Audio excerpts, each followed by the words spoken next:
Well, hello, hello. Here we are, day 2 of the Women's Coaching and Consulting Council, Dare Mighty Things Together.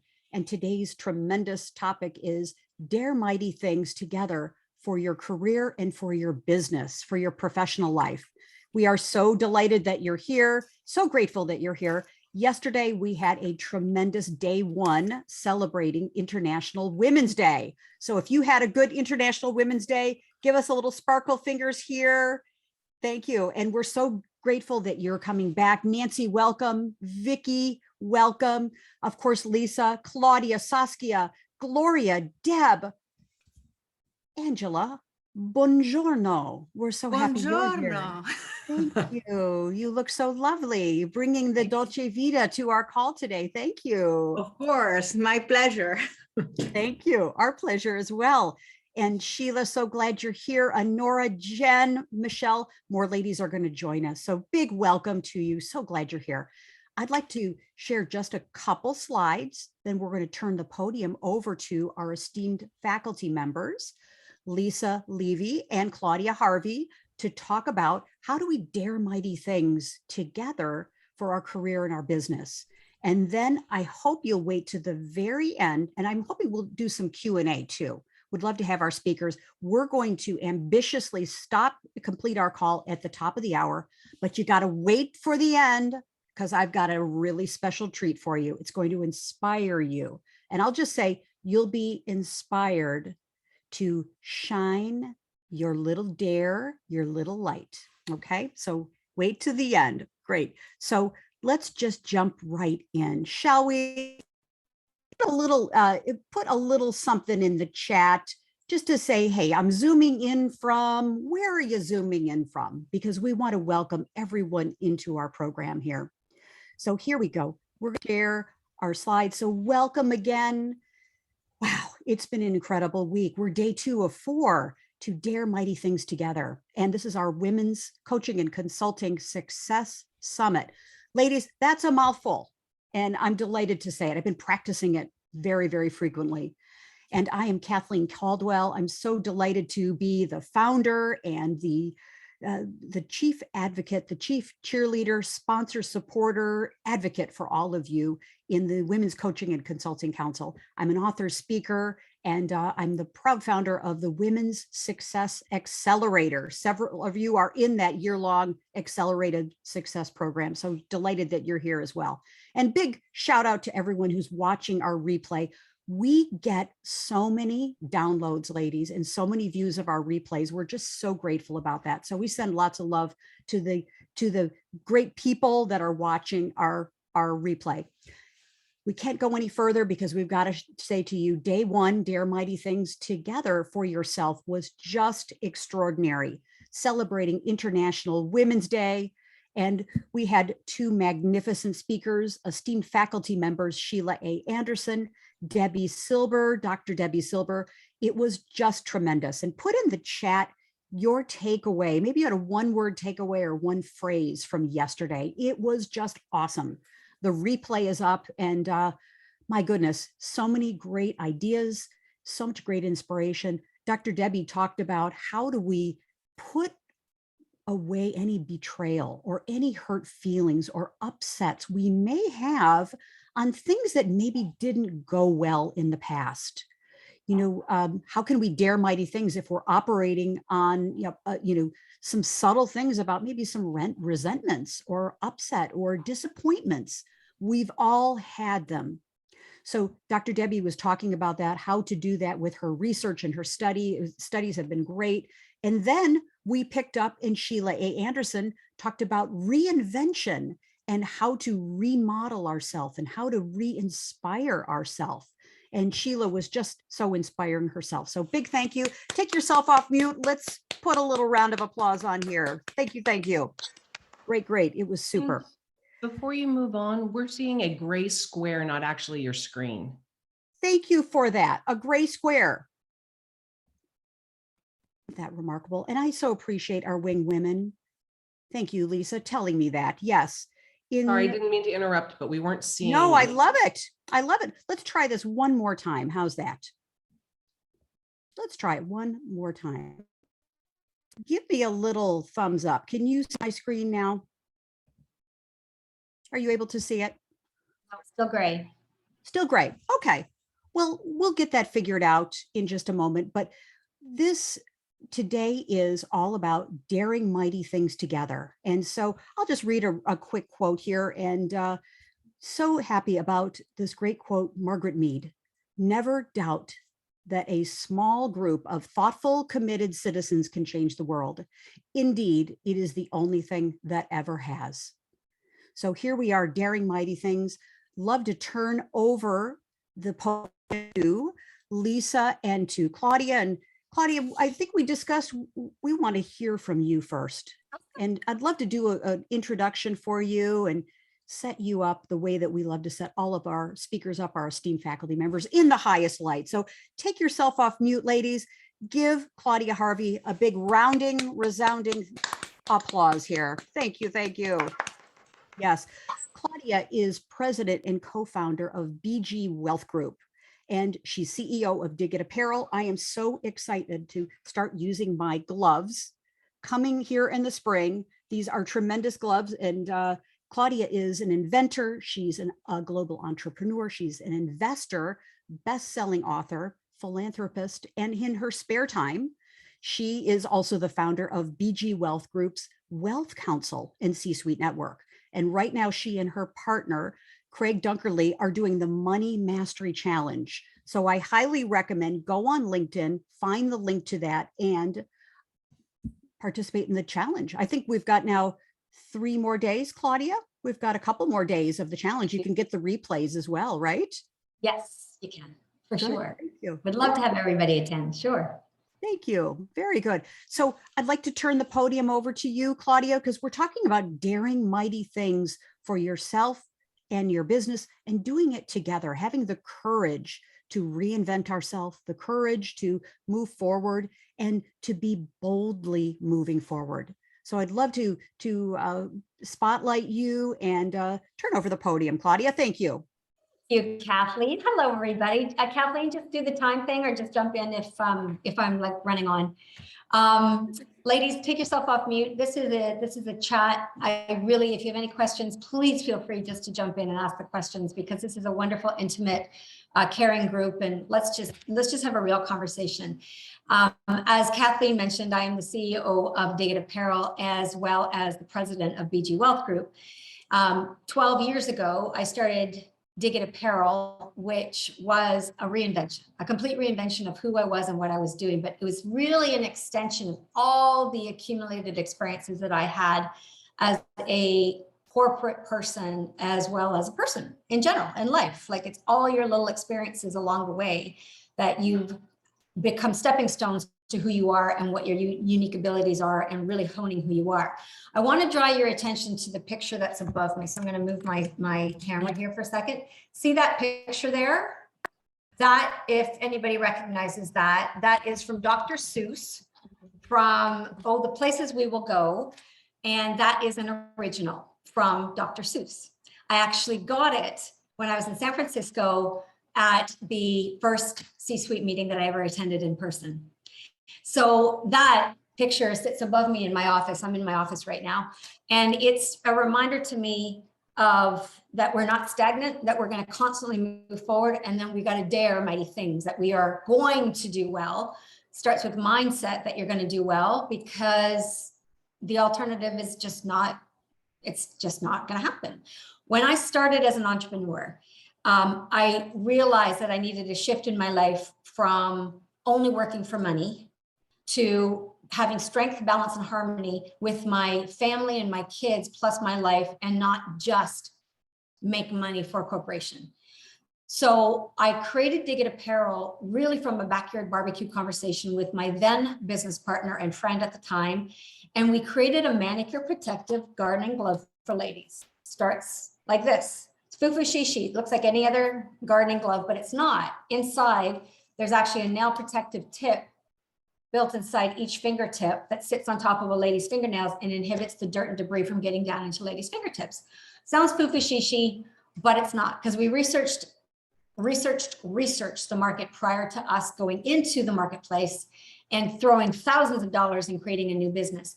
I had never started a business before. I never really thought about it, but I come from an entrepreneurial background in my family life. My parents were entrepreneurs and business owners.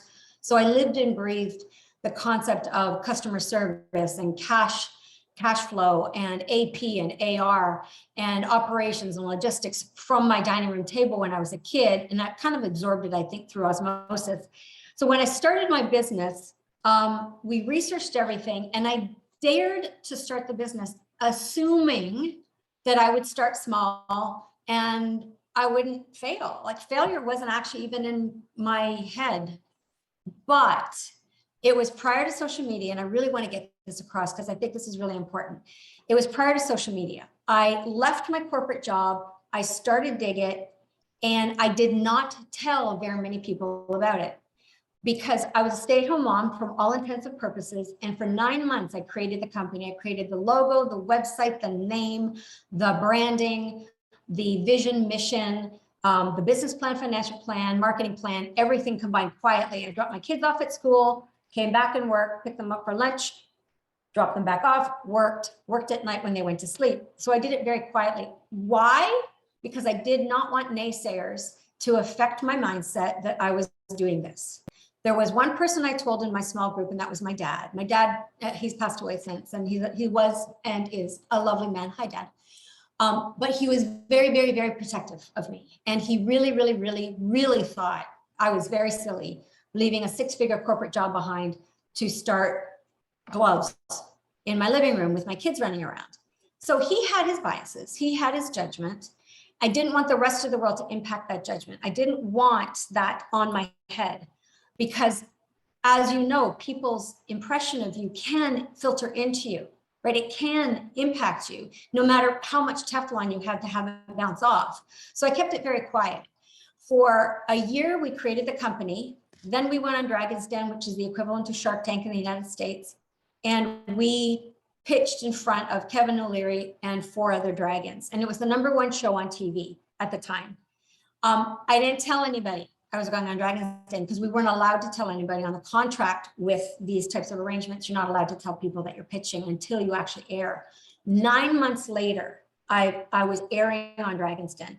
So I've now been a year and a half in business. I've created the company. I've pitched on Dragon's Den. I know I've made a deal with Kevin O'Leary, but I can't say anything until the night it airs.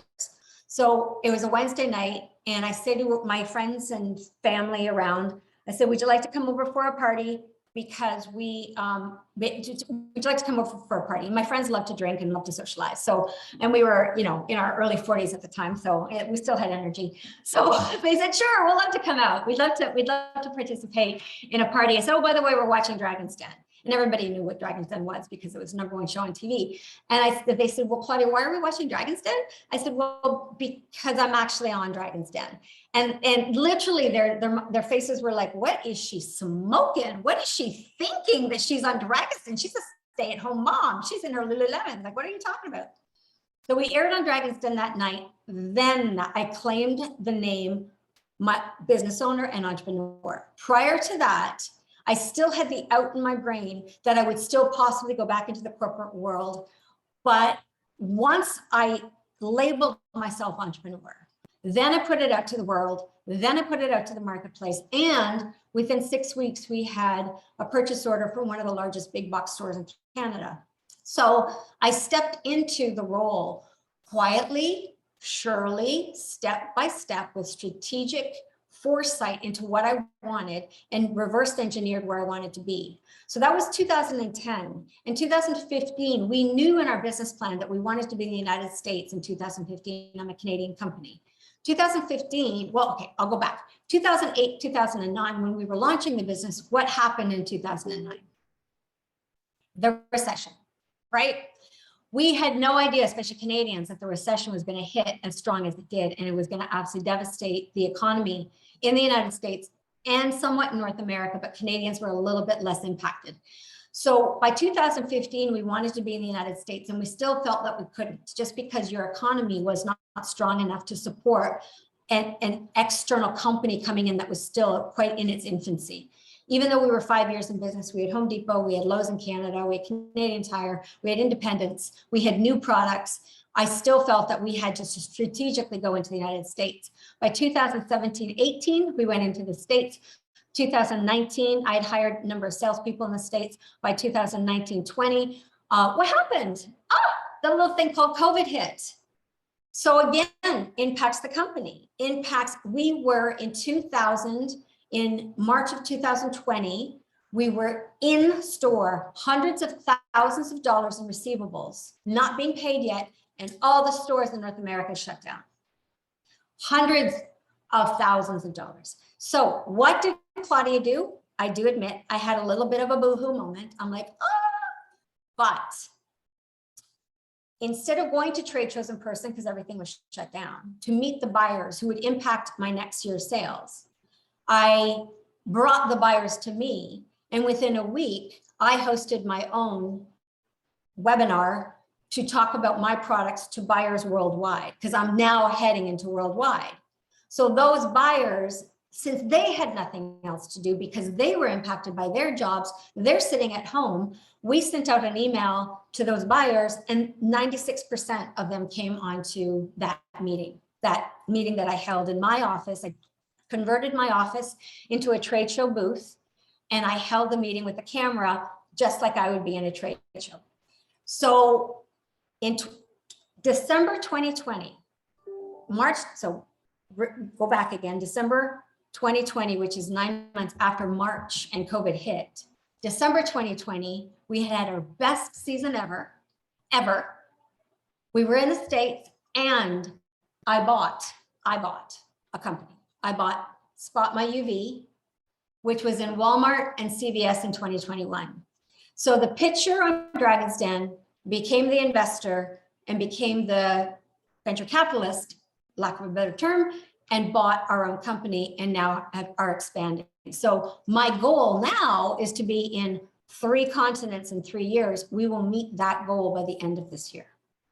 So you dare mighty things, but you do it strategically. You do it with rinse and repeat on what works. You do it with amazing people around you. I could never have done Dig It without being partnered with Kevin O'Leary. He is no longer part of my company. In 2015, Dig It bought him out amicably. He is Canadian. He went to Shark Tank. I can't be on Shark Tank, though he wanted us to be for optics. But I couldn't simply because I'm Canadian. So he was down in the States, never coming back up to Canada. I can't use his benefit up in Canada except to talk about story. He was never really part of my operations of my business.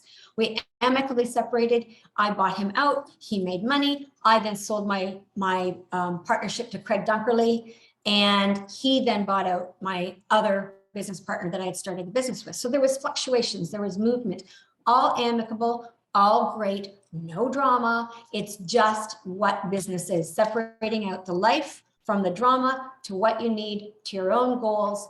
And at the time, I started Dig It because I wanted to be around my kids. My kids were 10, 6, and 4 at the time. They are now 24, turning 21 and 19.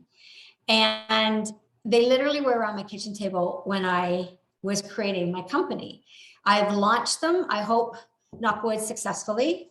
One is past university, one is still in university, and one just entered university. And I think they're great kids. And when I went down, and this is what makes me happy, I was able to be a part of their lives. I was able to juggle my career, because Dig It was my career, is my career, around their schedule. As they grew, I was able to put more time and effort into their business. And when I went to Orlando with my son, my 19-year-old son, I'm 5'2" on a good day. My son, my third, he's about 6'4", blonde, blue-eyed. Like I'm a bit biased, but he's like to die for, beautiful. And anyway, I'm walking through the gates of Disney in Orlando, which is one of our happy places.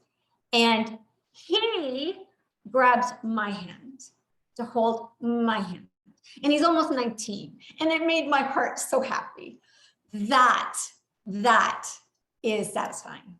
That is, I did a good job. I still had something for myself by creating Dig It, but I still raised a great family and great kids. And I think we've mitigated, knock wood, the stuff that kids can get into that it's really hard, they're really easy for them to get into if you're not present in their lives. So fast forward to 2018, partnered with Craig Dunkerley and Digit. He then asked me to come into his company, which we've rebranded to BG Wealth. And now we have grown 10 times in BG Wealth in the years of COVID as well. And COVID has still impacted Canada today. Only now we're coming out of COVID and restrictions. So it's been quite the ride, but the last 2 years have been head down, working hard. Dare mighty things, I just don't even think about it. It's just like, it's part of my DNA now, just to do it. But I do it with strategy, and I do it with people around me, and I do it with love, and I do it with immense gratitude, immense gratitude. So I'm so happy I left the corporate world. But, you know, for 5 years, I didn't pay myself. Even though Mr. Wonderful says, pay yourself, I did not. So I sacrificed a lot. I drove a minivan for 19 years. When I bought my very first car at age 52, my very first car, it was a Beamer, and I was so happy.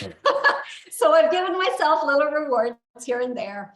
But it's, you know, it's a long term. It's not short term. It's short term gains, but a long term vision. So I would love to open it up to any questions that you might have. If I still have time, I can keep talking and talk about some stories, but Kathleen, I'll turn it over to you. Claudia, thank you. Thank you. Ladies, let's take ourselves off mute, give Claudia some acknowledgement here, and thank you. We want to get this. Awesome. Awesome. So inspiring. So put in the chat, what are some takeaways that you heard from Claudia sharing and her tremendous story of daring mighty things? And one of my biggest takeaways is put it in the chat. What are you learning for yourself? What can you strengthen about what you're doing? What can you enhance what you're already doing? But one of the themes that I heard, Claudia, is that you didn't do it alone. You know, you started off with your own ideas, your own plans, and you kept them very sacred, very quiet. But then as you grew, you also availed yourself of partners and team members and communities, perhaps, that could take you to higher levels. So you strategically did that, Claudia. Commend you for that. And I have to say I did it stubbornly. I got rid of anybody that did not meet with my definition of giving gratitude, assistance. Can I just give one real quick story? And I think I said this story before in past meetings, but I think this is so important for women to hear. Just real quick, do I have some time? Absolutely. So we're coming off of Dragon's Den. It's 2010. I had banked with the same bank since I was 13. I have a corporate bank account now with the same bank. So I have my personal assets with the bank, and now I have a corporate bank account, incorporated company. Business partner is my business partner. I started the business with Kevin O'Leary and myself. We needed $30,000 to bridge a loan for inventory coming in for a purchase order from this large big box store. And I go to the bank, go to the loans officer, and I said, I'd like to have $30,000. $30,000 to me now in the course of Dig It is a drop in the bucket. I get, like, it's nothing. At the time, it's a lot of money because it's my money at the time. I didn't have $30,000 more to put into the company, but with a purchase order that's guaranteed from a big box store, that's pretty darn secure.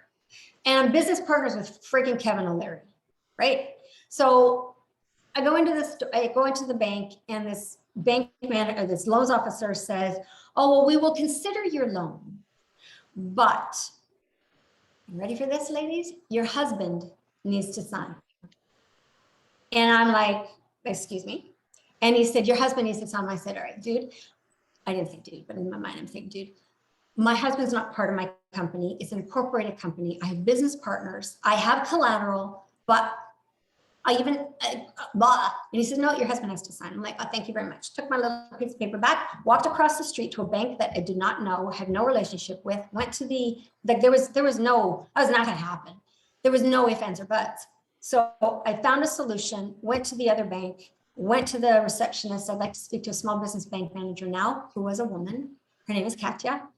And I got in front of Katya then, like that, and explained the situation, who I was, Dragon's Den, Kevin O'Leary, $30,000 needed. And she says, Claudia, I will consider your loan if you move your corporate banking to us. And then I will see what I can do and give you an answer in 3 days. I said, drop of a hat, I'll move my business to you. Within a day, she got back to me, Claudia, yes, we will grant you the loan. Please move your business banking to us within a week and we'll give you the money. And I walked back to the other bank, went to that small business bank manager and said, I'd like to close my account. And he said, why? And he was brown. It's like just he's a brown man. And he went pale. And I said, because I need to close my bank account because I have a loan somewhere else now. And he says, well, I have to bring my manager in to accept this. I'm like, oh, yes, put your manager in, no problem. So this manager comes in and he says, may I ask who you are and why you're moving your banking arrangements?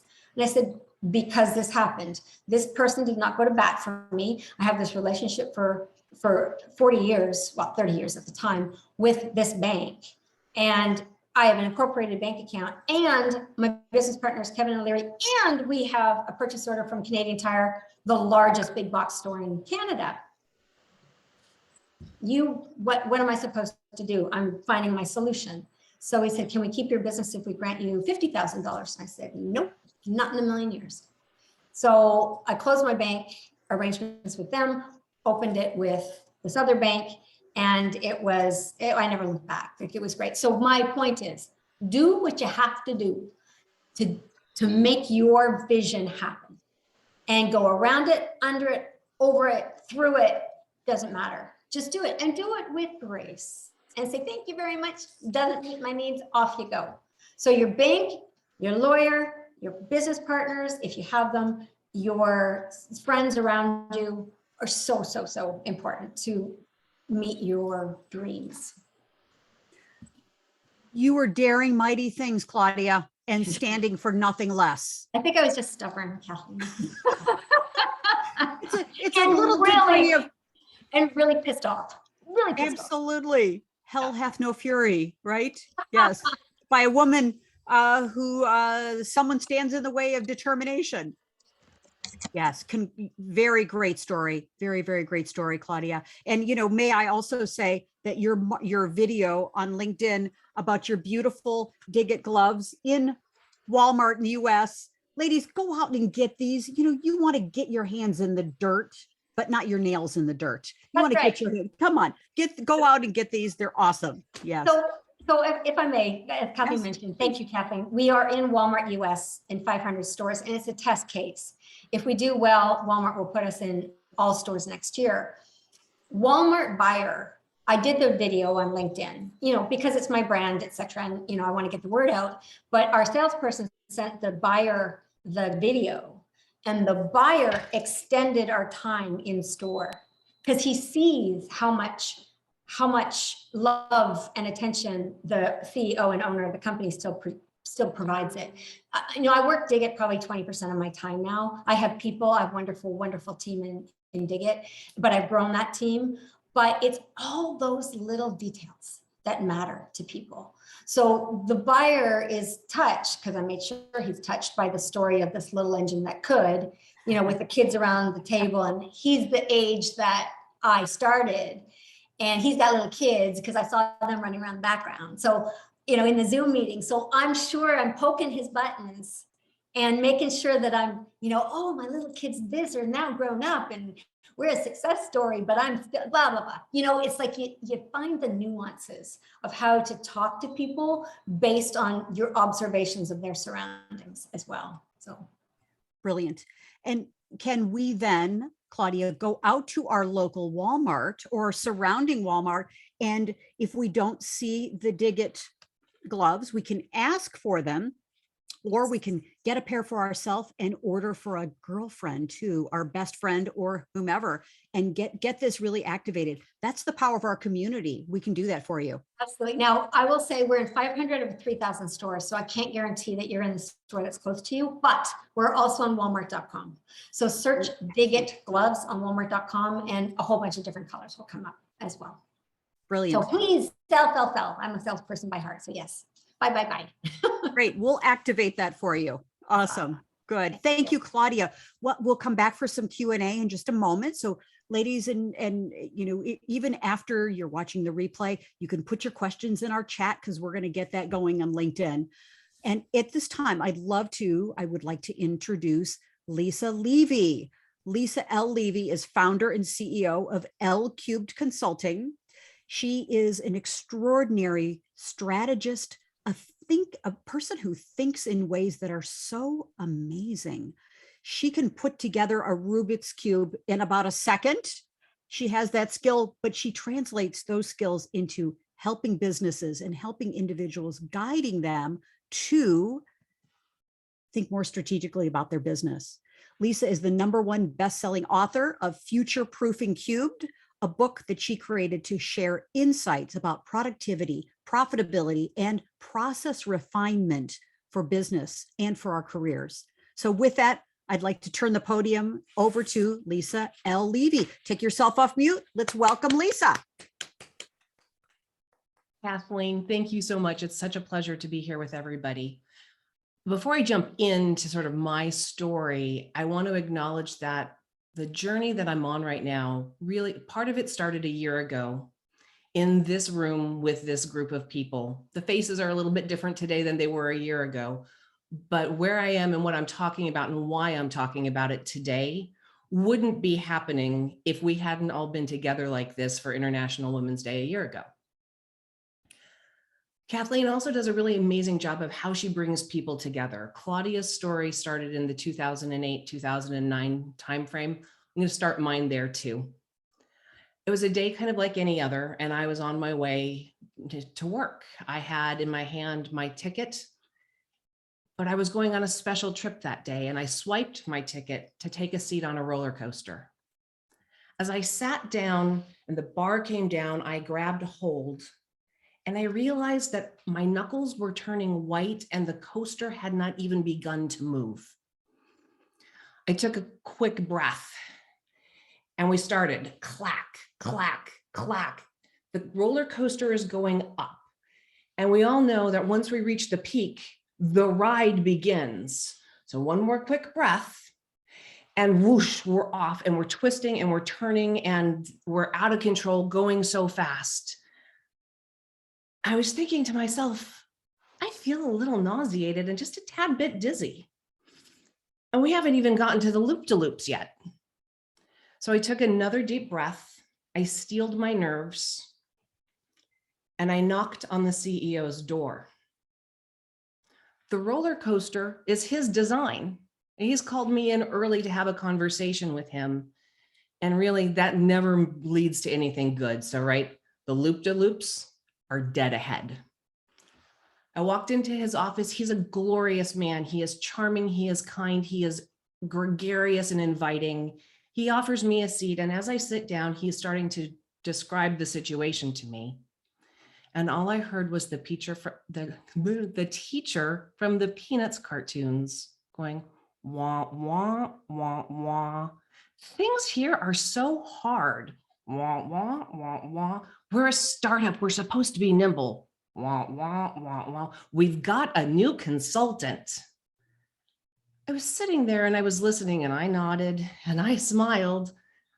I really don't know what he was talking about, but we got through it and I left his office in desperate need of a cup of coffee and a few minutes to myself.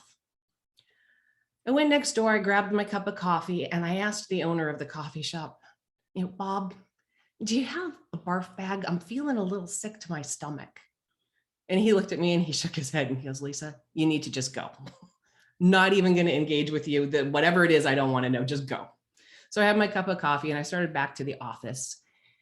And I looked up and there's this building, this beautiful glass building glistening in the Arizona sun. It's new, it's beautiful. And all I see is the roller coaster to hell. My feet are stuck. I cannot take another step forward. And I'm thinking to myself, I can't go back in there. But I have to. It's my job. It's my career.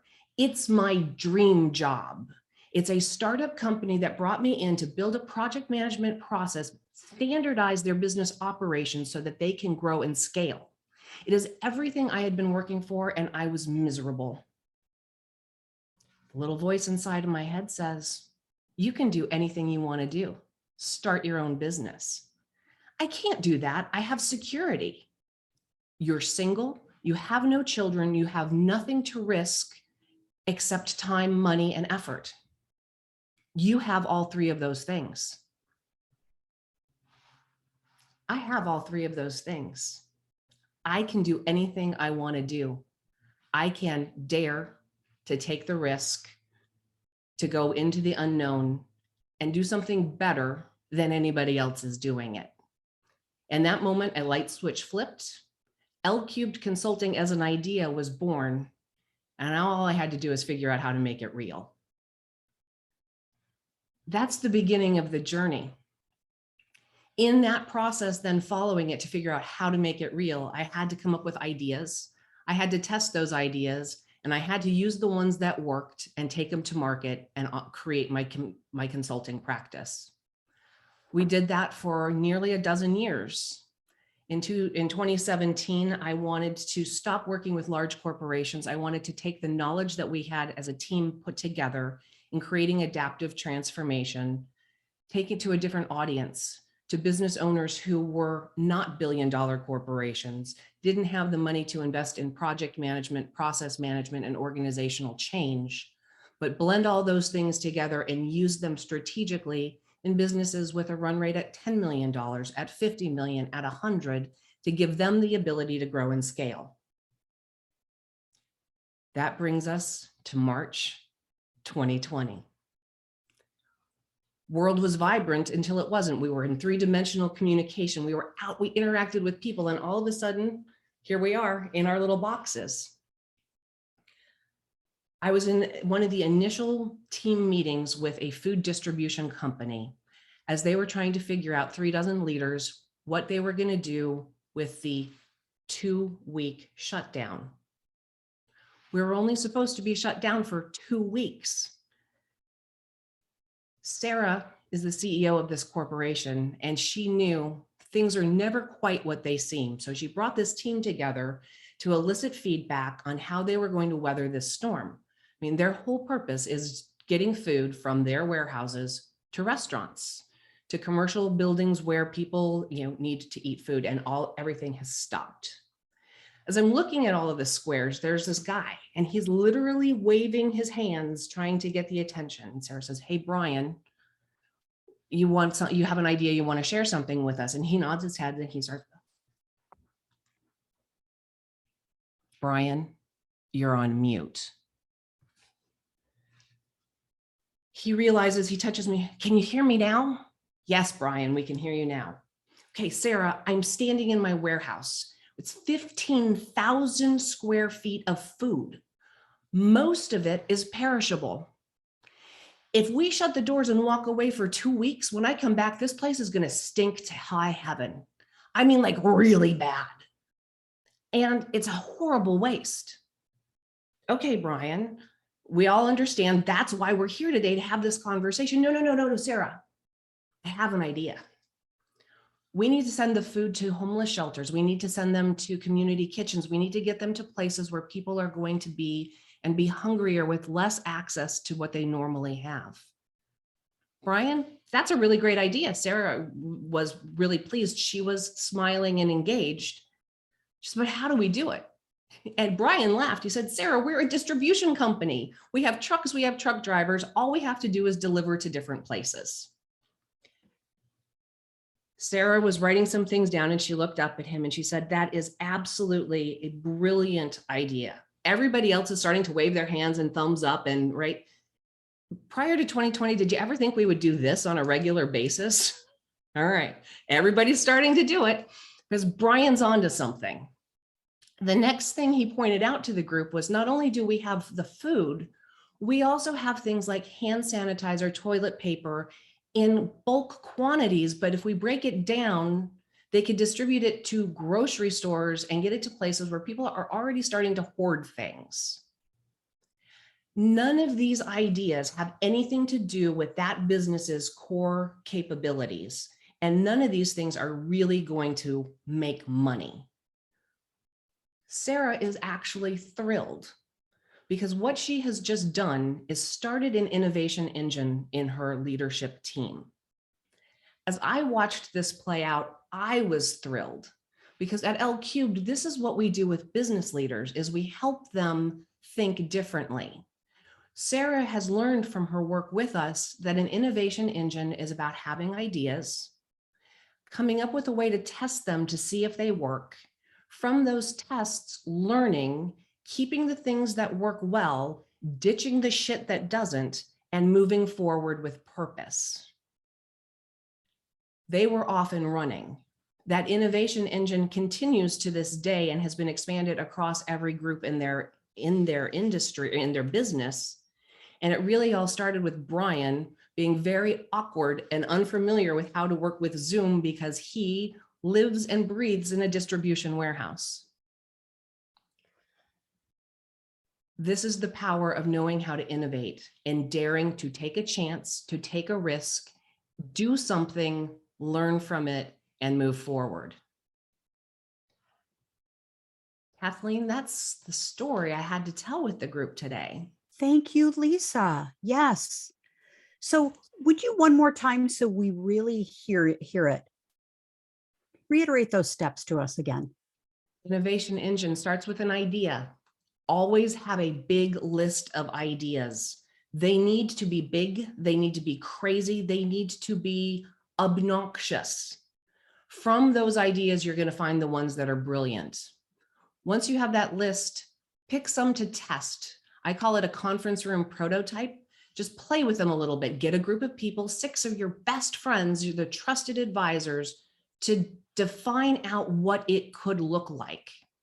This doesn't take anything but time. We're not investing any money in this, just thought work. When you have some well thought out ideas, take them out and test them in small places. Claudia is doing this on a larger scale with Walmart right now. This is the enterprise level version of the test, but seeing what happens. And from that, she'll take that data and apply lessons learned. Claudia talked to in her stories, she strategically thinks this way naturally. Not all leaders do. So for those who don't do it as naturally as Claudia does, my team is here to help. Excellent. And you've been living this. Literally a year ago on International Women's Day, we had a women's coaching and consulting council gathering. We talked about it emerged from this as who are the influential women in our lives throughout history. And you then springboard that into being disruptive and who are the disruptors. And you like went to the moon on this and created a body of work and IP and really brought it back then to our council for learning and for application. So I commend and acknowledge you. Excellent. Yeah, we can't sit on ideas and wait until they're absolutely perfectly percolated. Correct, Lisa? Absolutely. Perfection is a ghost that we chase. Having an idea, seeing what happens, learning, those are the things. Taking action and learning are the two, most important parts, but it all begins with that initial idea. Excellent. So Claudia, how about Lisa and you will spotlight you and let's get your questions that we have. And then we're going to wrap up here. Ladies, we don't have time. We're daring mighty things together. So we're learning, but we're also activating. So who has questions? We want to get your questions in here. Feel free, use the reactions button, raise your hand. We want to get your voices in here. Thank you. Christina, please come forward, dear. Another esteemed faculty member in the Women's Coaching and Consulting Council, another woman disruptor, the Age of Insight. Christina has a council that's a tremendous, the Philosophers Council, the world's first Philosophers Council, birthed out of her great ideas. Christina, turn over the question to you, please. Thank you. Hi, everyone. Happy Women's History Month. Yay. Hello, okay. yes. So, Claudia, I'm sorry, I joined late, so I missed your part. But my question is sometimes I'll have ideas that I get really excited about, and I start acting on them. And then it's like, as I go along, the train slows down and I sometimes lose the excitement that I had experienced in the beginning of the idea and I may lose the plot, or I'm like, oh, I don't feel like working on this anymore. Do you guys have any advice, or have you ever had this experience? And if so, I'd love to hear your thoughts. Lisa, I'll let you go first. Oh, so Christina, every now and then, right, we all run out of steam.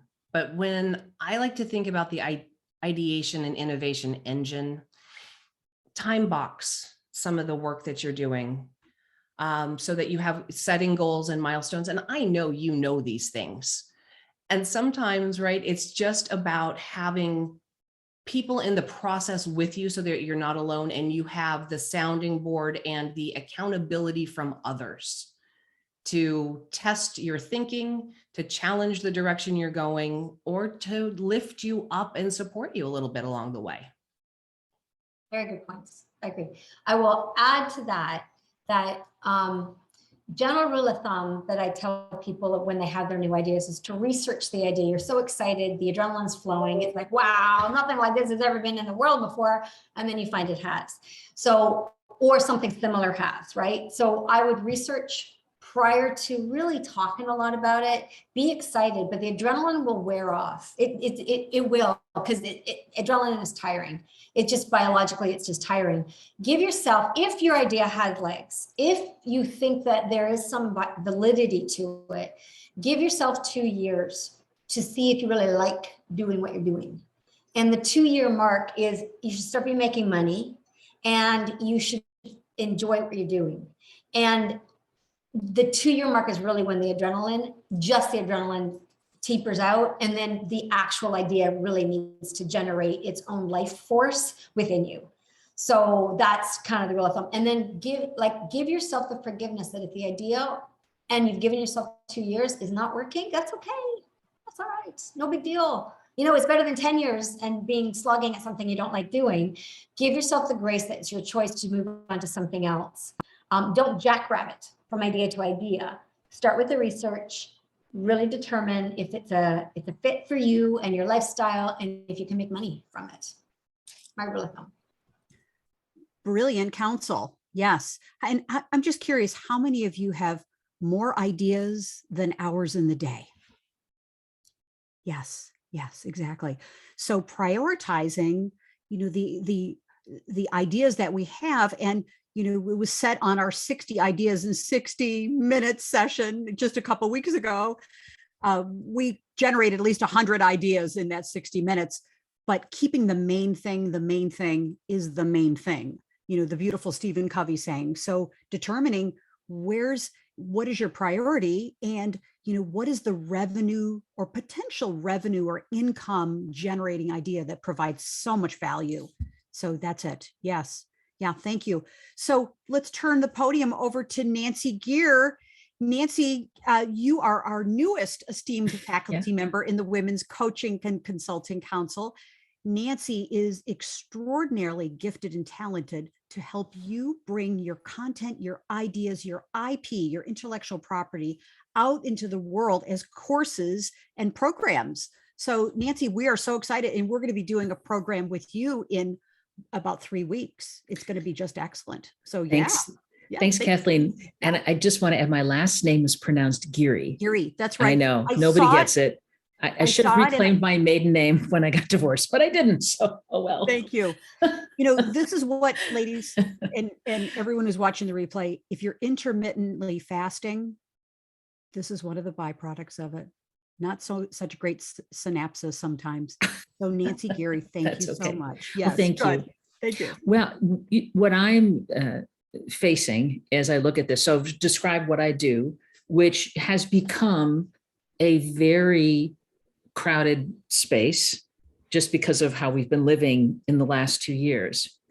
And I am trying to find that balance between looking at what competitors are doing, but not letting it stall me, and not, I can get very annoyed when somebody says, I've been doing this for 2 years. And I'm like, okay, I've been doing it for 30,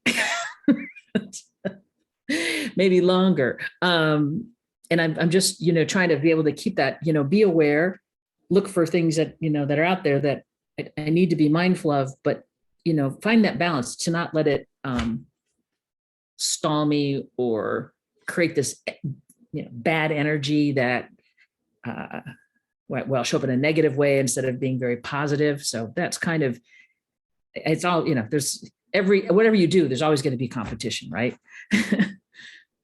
Yeah. So feedback and coaching and guidance from Lisa and Claudia, and also, daring mighty things together is, I believe, also getting activated and co-accelerated with like-minded people that can give us the lift we need. Because I firmly believe I can't do it alone. I don't know of anybody who can do it alone. So let the sisterhood move you up and accelerate you. And yes, Lisa, Claudia, your point of view on this. It's a crowded world out there now. It is, but you know what? I like competition. I look at competition as something that I can differentiate from. So I'll use gloves, right? Gloves, there's gardening gloves, there's utility gloves for ladies out there, but I differentiate my glove than any other glove in the marketplace. If there were no gloves in the marketplace, they wouldn't understand that the pillow top protectors inside is the defining feature of the glove. Right. So it's how you differentiate yourself from the Me Too's out there. That is what's going to make you stellar and stand out. And it's how you come across with that positivity and grace to do that without going, F you, I don't want to hear it. Because in your head, you might be thinking that. But it's like, yeah, it's okay. Everyone, just let her have, or let them have their own journey. It's how you receive it and it's how you give it back. That's really important to how you brand yourself. Yes. Thank you. One of the things that came to my mind, Nancy, is, a crowded space is only crowded if you don't know what value you deliver to your clients and your customer. And so separating yourself, it is about differentiation. And I totally agree with Claudia. But if you think about it from the perspective of what you do for your clients that is actually different and how you make them better at what they're doing and focus in on that, you will stand out from the crowd every single time. And I've had a couple of things that I've tested, because most of my work has been for larger corporations like you, and then sort of taking it to smaller businesses and entrepreneurs.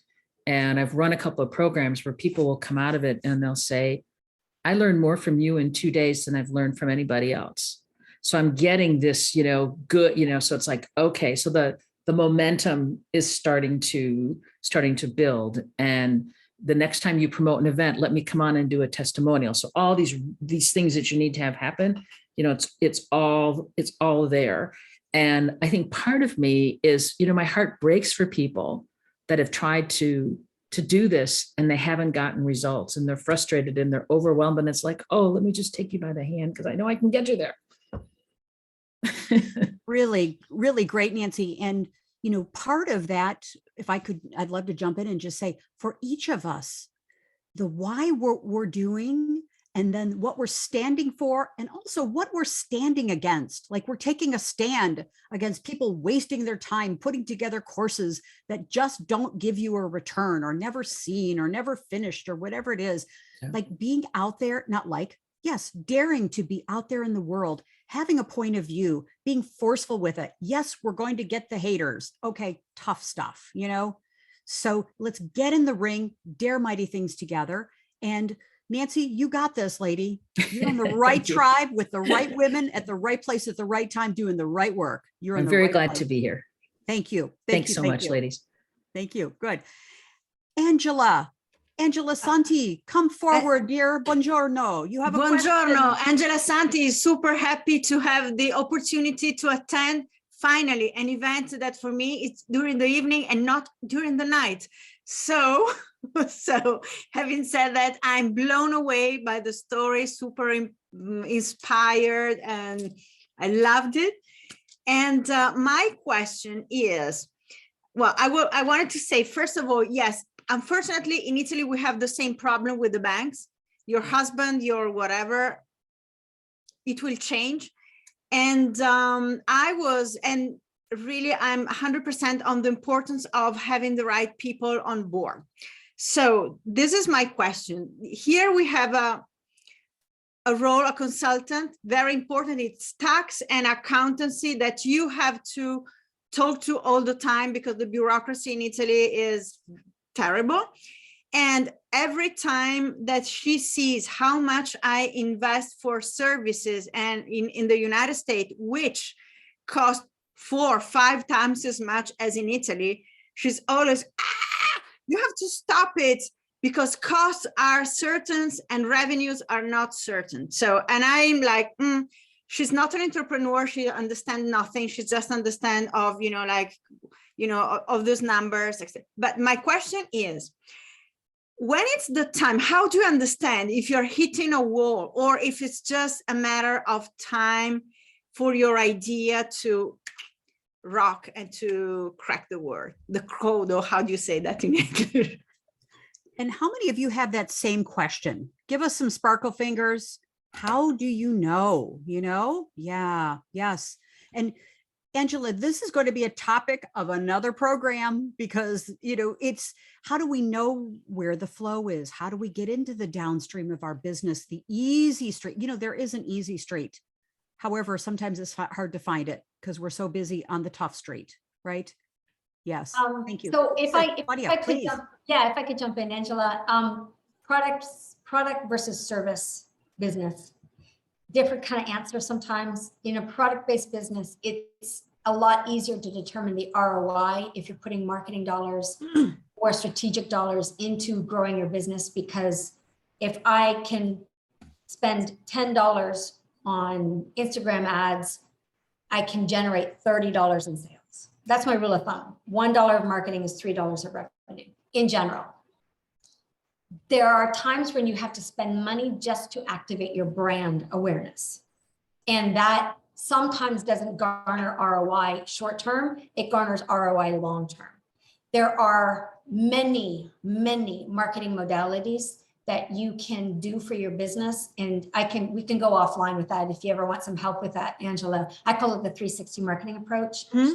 And those marketing, regardless if it's a service or a product, should be very, very strategic to garner the eyeballs and the consumer that you want to attract. And if you're not attracting that consumer in that right way, then the money is spent for nothing. So that's a roundabout way of saying, if you're strategically activating your business with specific actions that should target that revenue, then you should start seeing some incremental growth in your business because you're moving from brand awareness to the actual product or service awareness. And the brand awareness is always going to be there and rise as your service awareness also rises. So that's why 2-year mark is also really good, because it's not a short-term gain sometimes, unless you hit on an influence or something that just hits like a ton of bricks unexpectedly, or you're on Dragon's Den, or you're doing something that just activates your visibility of your business that will garner attention. So it's a long game, but it's very, very strategic. Mm-hmm. I hope that kind of answers that question. Yeah, definitely. Super clear. Thank you very much. Yeah. Lisa, take us home, dear. How would you answer that? Yeah, it's a complex, excellent question. It is an excellent question. And I really think that Claudia did a perfect job, and that's a little outside of my space anyway. So we can just leave it with those wise words. Beautiful. Thank you. Great. So ladies, put your one word takeaway from today's program. Thank you. Thank you. Thank you. We're so grateful that you're here. Really love this. Let's give some acknowledgement. Take yourself off mute and let's give Lisa and Claudia a resounding applause here. Hey, thank you. Beautiful. Great. So with that, we are concluding our session today, and we have an incredible program tomorrow. Oh my gosh. Tomorrow is Dare Mighty Things Together for Your Communities. Catherine Sellery and I are leading the program because we can't do it alone. We're building communities, whether we know it or not. So how can we consciously create the communities surrounding us with support, with sisterhood, with systems, with strategies, the things that we need in order to grow and make a big difference? We're going to start off tomorrow with a video that's going to rock your socks off. Okay. So you don't want to miss it. Same time, 1 p.m. Eastern tomorrow. And that's the 10th of March. And so be sure to register. If you can't make it, watch the replay. So we're going to have an incredible video that's, I promise you, goosebumps. Okay. Dare mighty things together for your communities tomorrow. Thank you again. Bye for now. Lots of love. Bye. Dare Ciao. mighty things, ladies. Ciao. Ciao. Thank you. Ciao. Ciao. Bye-bye. Ciao. Bye.